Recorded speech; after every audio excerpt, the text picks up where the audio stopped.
اللہ کے راستے پر چلنے کا فیصلہ کرو، اللہ کی راہ میں جہاد کا فیصلہ کرو، پھر اللہ راستہ کھولے گا۔ والذین جاہدوا فینا لنہدینہم سبلنا، وہ لوگ کہ جو ہمارے راستے میں جہاد کرے، محنت کرے، مشقتیں کرے، ہم لازماً ان پر اپنے راستے کھولتے چلے جائیں۔ اور دعا شرک فی الدعا، مانگو صرف اللہ،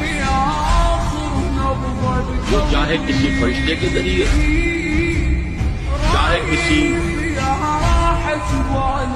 قول شدہ ولی اللہ کی روح کے ذریعے سے، تو جیسے بھی ہو وہ آپ کی ضرورت پوری کرے گا۔